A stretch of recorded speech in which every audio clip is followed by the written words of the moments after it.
Bientôt la CAN, bientôt la Coupe d'Afrique des Nations, deuxième numéro. Mesdames et messieurs, bonsoir. Après la présentation des pôles A et B, place au pôle C et D et à l'analyse des performances de ces équipes.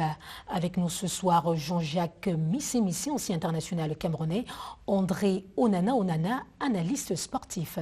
Bonsoir et bienvenue. Nous prenons ces transitions et nous retrouvons juste derrière.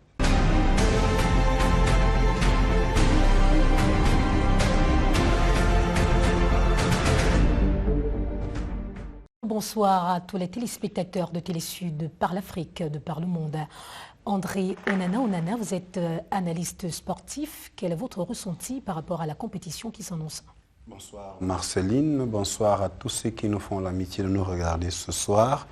Je suis très heureux d'être là et je veux dire que un peu inquiet de l'attitude de l'association des clubs de football européens qui est en train de monter au créneau pour faire en sorte que nos vedettes, Mohamed Salah, Sadio Mané, tous ceux que vous connaissez ne viennent pas et ne participent pas à la Coupe d'Afrique, à la CAN Total Énergie 2022. Nous en reparlerons tout à l'heure dans le cadre de la présentation des pôles de la CAN Total Énergie 2021. Jean-Jacques Missé, ancien international camerounais, vous avez participé à la Coupe d'Afrique des Nations 1986. Oui, tout à fait. C'était en Égypte. Nous étions à Alexandrie, dans la poule B. À ce moment, la Coupe d'Afrique se jouait à 8 clubs. Nous avons fini, je pense, premier du groupe. Bravo à vous. Et puis, nous sommes montés au Caire pour la finale. Tout aura été rose lors de cette compétition? Oui, il y a une très bonne ambiance. Et puis, à l'entraînement, il y avait de la castagne, comme d'habitude. Il fallait discuter les places et tout. Donc, voilà, mais bon, ça s'est bien passé. Ça s'est bien passé, sauf qu'en finale, notre quart a été caillassé, malgré qu'on ait perdu la finale. Donc, imaginez, si on avait gagné, je ne pense pas qu'on sortirait de ce stade vivant. Parce que les Égyptiens, nous sommes sortis du stade du Caire à pratiquement 23 heures. Oui. Une bonne nouvelle, Samuel Eto'o, ancien international camerounais, président de la Fédération camerounaise de football. Il a pris les commandes de cette institution footballistique samedi dernier au terme d'une élection. 43 voix contre 31 pour son adversaire. Quels sont les nouveaux challenges qui attendent celui-là qui aura donné du sourire aux fans du football de par le monde? Reportage.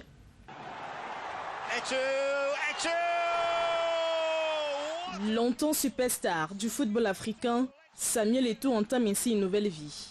L'ancien buteur des Lions indomptables prend désormais les rênes de la Fédération camerounaise de football après une élection houleuse de laquelle il ressort vainqueur avec 43 voix sur les 74 voix des membres de la fédération. L'ancien joueur du FC Barcelone et de l'Inter Milan succède à ce poste de responsabilité Seydou Mbombo-Dioya, président sortant élu en 2018, mais dont l'élection contestée par plusieurs acteurs du football camerounais avait été annulée à la mi-janvier par le tribunal arbitral de sport. À 40 ans seulement, l'ex-capitaine des Lions indomptables, Samuel Eto'o fils, figure emblématique et légende vivante du football camerounais, est le président de la FECAFOOT. Une nouvelle carrière que le champion olympique 2000 et le double vainqueur de la Coupe d'Afrique des Nations avec le Cameroun place sous le signe du changement. Il entend, par cette victoire, impulser une nouvelle dynamique dans le football, ce qui passe par la lutte contre la corruption et le développement du football féminin au Cameroun. Son cheval de bataille, la Coupe d'Afrique des Nations Total Énergie 2021, qu'abritera le Cameroun dès le 9 janvier prochain. Samuel Eto'o aura donc de nombreux défis à relever, notamment restaurer l'image de la FECAFOOT après des scandales de corruption. L'ancienne gloire, passée par Chelsea et le Real Madrid, avant de raccrocher ses crampons en 2019, après un dernier passage sur le terrain au Qatar, est donc désormais conscient de la lourde tâche qui lui incombe et entend relever ce défi qui l'interpelle durant ses 4 ans de mandat. Une nouvelle carrière qui débute donc à quelques jours de la CAN Total Énergie 2021. André Onana, Samuel Eto'o à la tête de la Fédération camerounaise de football pour mieux organiser les choses, pour mieux organiser le football made in Cameroun. Peut-être fallait-il oser. Samuel Eto'o était l'espoir de tout un peuple. Il faut dire que c'est la victoire de tout un peuple. On l'a vu se lever comme un seul homme pour accompagner la candidature de Samuel. Et il faut dire que voilà, il a gagné, mais aujourd'hui, il y a beaucoup d'attentes qu'on pose sur le nouveau président de la fédération. On sait qu'il est capable d'ouvrir énormément de portes.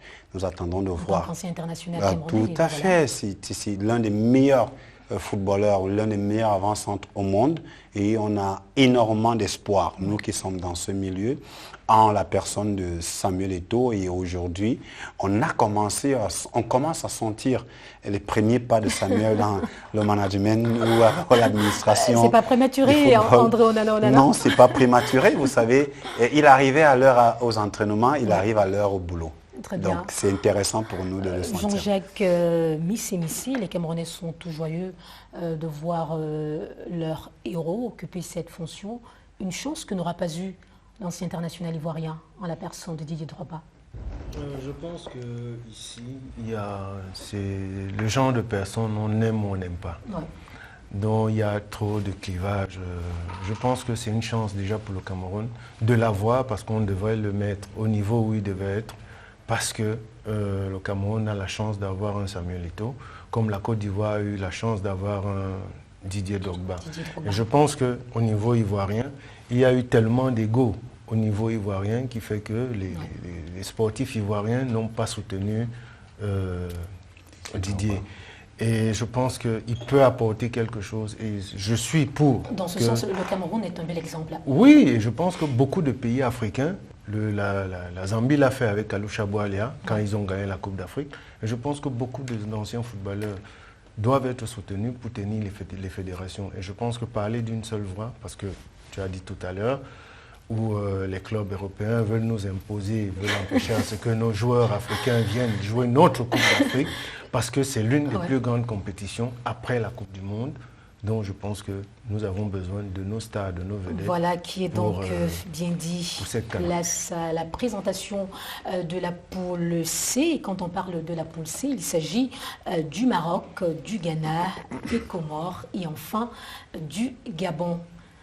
André Onana, le Maroc favori de ce groupe? Absolument, je le dirais sur le papier, le favori de ce groupe, c'est le Maroc. Quand vous aviez un monsieur comme Achraf Hakimi, qui fait les beaux jours du Paris Saint-Germain. Vous avez Yachim Bono, le gardien de Séville.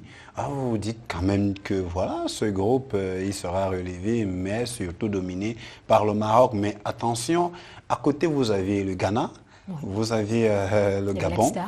Voilà, justement. Et puis après, vous avez le Comore, vous savez. Au niveau africain, aujourd'hui, il y a un nivellement de valeur.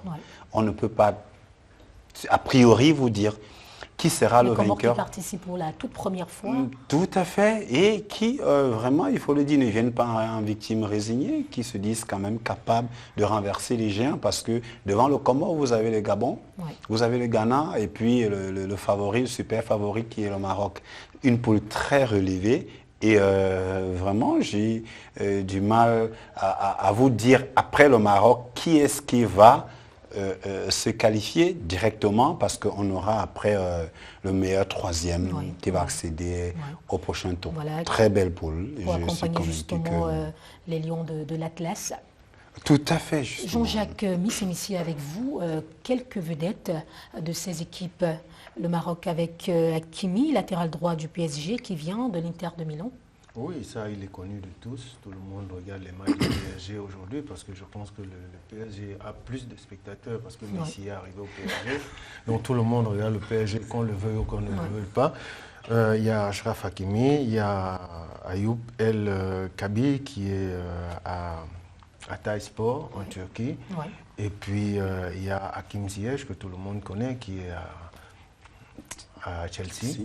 Donc il y a d'autres joueurs. Le Maroc a une ossature homogène, plus le jeune qui est sorti meilleur buteur ici au Chan, donc qu'on a appelé en équipe première. Donc vraiment il y a de la matière et je pense que le Maroc part favori de ce groupe, Mais il ne faut pas oublier qu'il y a le Ghana. Oui, le qui est Ghana en train avec de Thomas restructurer, Partey. voilà, qui est en train de restructurer son football. Oui. Thomas Partey, il y a Mohamed Frère Kudus qui est milieu de l'Ajax d'Amsterdam aussi. Les frères Il y a Ayou. Abdul Rahman qui joue à Chelsea mais qui a été prêté à Reading. Oui. Donc il faut comprendre que le Ghana aussi restructure. Il y a des jeunes dans ces équipes-là. Et puis je pense que ça va se jouer. Ça va se jouer avec le Gabon. Le Gabon, nous avons Bouanga, Denis Bouanga. Nous avons Mario Lemina qui joue à l'OGC Nice. Et puis il y a, Qui pourront faire la différence. Voilà, l'ancien Le grand joueur mondial. Ekwele Manga qui Ouais. est là aussi, qui va apporter son expérience pour les jeunes. Et puis devant, on sait, tout le monde connaît Émeric Pierre-Robam. Le Maroc favori, qui selon vous pour accompagner? Bon, on parle de du ta Maroc classe. favori. Vous savez, ça dépend toujours du premier match de la compétition. Ça dépend comment le Maroc va rentrer dans sa compétition. C'est-à-dire que si le Maroc fait un match nul à son premier match et que le Ghana gagne, le Ghana part déjà avec un avance psychologique. Donc, il y a d'avance. Si c'est le Gabon qui a gagné, l'équipe qui perdra son premier match ou fera match nul le premier match, ça va déjà jouer. Donc, favori, c'est vrai sur le papier. Comme Mais André ça l'a se dit, joue. le Maroc et le Ghana partent favoris de ce groupe. Donc, qui sera premier, qui sera deuxième?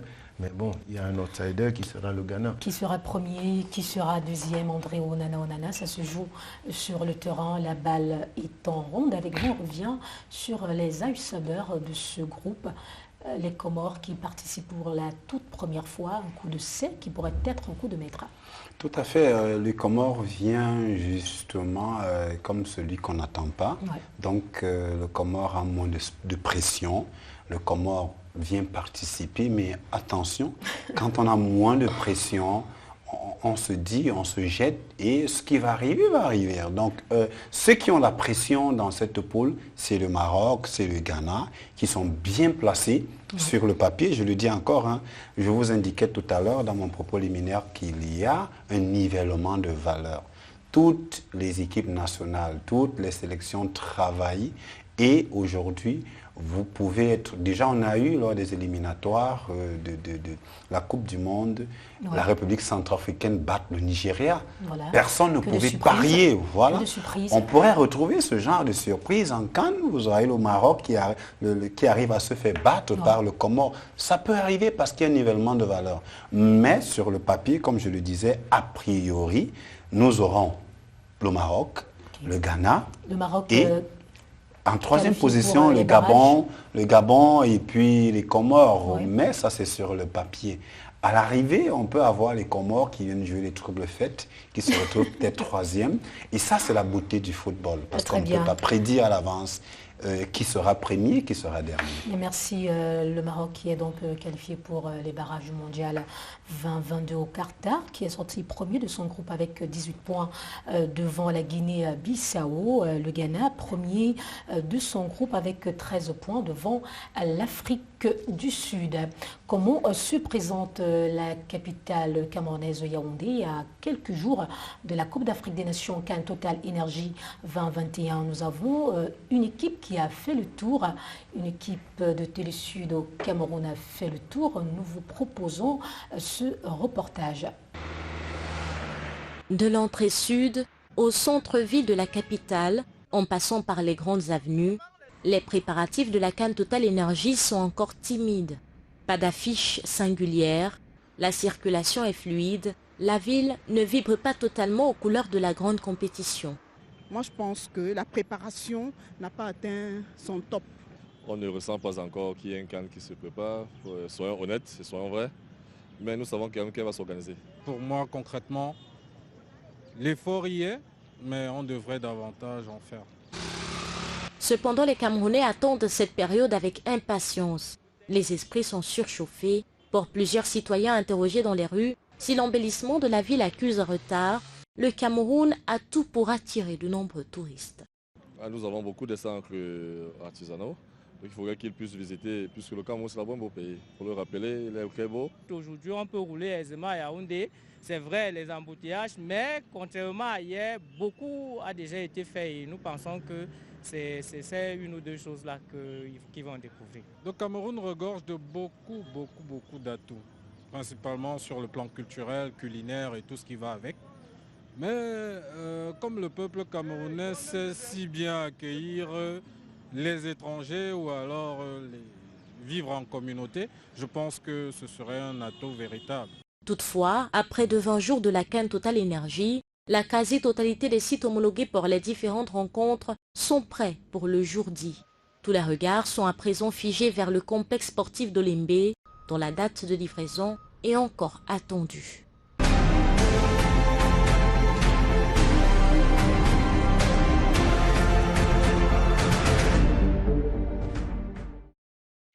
Les préparatifs pour la CAN Total Énergie 2021 au Cameroun se poursuivent, même si on note une certaine lenteur.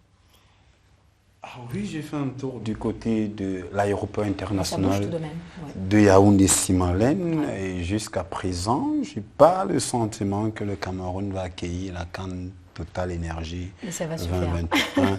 Oui, mais ça va se faire, on est à quelques jours. La CAN débute le 9 et nous sommes le 15, je pense. Et il n'y a pas encore des éléments qui montrent que nous accueillons la CAN. C'est déplorable. Jean-Jacques Missé, le COCAN est donc à pied d'œuvre. Ne cesse de s'activer. En fait, comme on parle de communication, bon, on ne voit pas grand-chose, mais je sais que dans les coulisses, moi, je me focalise sur notre équipe parce que c'est le plus important. Très bien. La présentation de la poule D, il s'agit donc du Nigeria, de l'Égypte, du Soudan et enfin de la Guinée-Bissau. On ira au pas de course, Jean-Jacques Missé, les favoris. Oui, mais en fait ici, le favori, il y a deux favoris, il y a le Nigeria et l'Égypte. Oui. Donc avec un Nigeria qui renouvelle ses effectifs, parce qu'il y a, je dirais Patrick Osimhen, mais qui est blessé, qui est en train de devenir très fort, le buteur de Naples, qui s'est blessé, il a été opéré récemment. Bon, il y a Samuel Chukwueze qui joue à Villarreal, Elie très véloce, Alex Iwobi qui joue à Everton, avant-centre, Wilfried Ndidi qui est milieu de Leicester. Donc il y a d'autres joueurs qu'on peut citer, dont le Nigeria a renouvelé ses effectifs. Il y a beaucoup de jeunes, mais là, avec ce qui se passe, ils viennent de virer Gernot Rohr, leur entraîneur, pour remettre un local, l'ancien Eguavon, l'ancien joueur que j'ai rencontré aussi. Donc c'est un local qui va amener le Nigeria en Coupe d'Afrique ici au Cameroun. Bon, je pense que le Nigeria a toujours fait partie des favoris. Oui. Et ici, nous avons le Nigeria et l'Égypte qui sont dans le top 10 africain. Qui peut accompagner les favoris de cette poule, André Onana? Le favori de cette poule, voilà mon grand frère Missé a mis déjà le Nigeria comme favori de cette poule. Je dois dire que je suis d'accord avec lui parce que valeur intrinsèque, le Nigeria a des joueurs au top niveau comparé à l'équipe d'Égypte, mais il faut le dire et ça c'est une réalité. L'Égypte a un championnat très relevé, je crois que c'est le deuxième en Afrique après celui du Maroc. Donc il y a une bonne osmose entre les joueurs égyptiens, donc ils peuvent créer la surprise. Sur le papier, je l'ai dit, on met le Nigeria, mais je ne te coupe même pas, juste pour ajouter à ce que tu dis, il y a Moustapha Mohamed qui a signé à Galatasaray, mais qui a été prêté à Zamalek, donc qui est rentré jouer au Zamalek. Donc c'est la preuve que leur championnat... Voilà, donc je disais tantôt que l'Égypte est certes derrière le Nigeria en termes de valeur intrinsèque, mais il n'y aura pas de surprise à ce que l'Égypte se retrouve à surplomber le Nigeria parce que là-bas, il y a un travail de fond qui est fait sur un équilibre. Et c'est très important. Maintenant, après, vous avez le Soudan et la Guinée-Bissau. Je le disais tantôt, qui peuvent créer la surprise à tout moment parce qu'il y a un nivellement de valeur. C'est important de le souligner. Vous gardez la parole, André. Ce numéro tire à sa fin. En début d'émission, vous avez dit qu'il est fort probable que certains internationaux ne participent pas à cette compétition. Pour quelle raison? Tout à fait, parce que l'association des clubs européens emmenée par le président de l'Olympique de Paris Saint-Germain, autant pour moi, s'est retrouvé et justement a émis l'idée de ne pas libérer les joueurs vedettes, notamment l'Angleterre qui a des zones rouges en ce qui concerne les pays africains. Il faut dire que pour le moment, 11 pays africains seulement ont la possibilité de demander des visas d'entrée en Angleterre. Donc, du coup, vous voyez, l'Angleterre qui a les plus grosses vedettes du football africain de l'heure se retrouve en train de faire en sorte que ces vedettes ne viennent pas participer à la 3e plus grande compétition de football dans le monde. Et c'est dommage. C'est dommage. Merci à vous d'avoir été des nôtres, à vous, fidèles téléspectateurs, de nous avoir suivis. Rendez-vous la semaine prochaine pour un 3e numéro.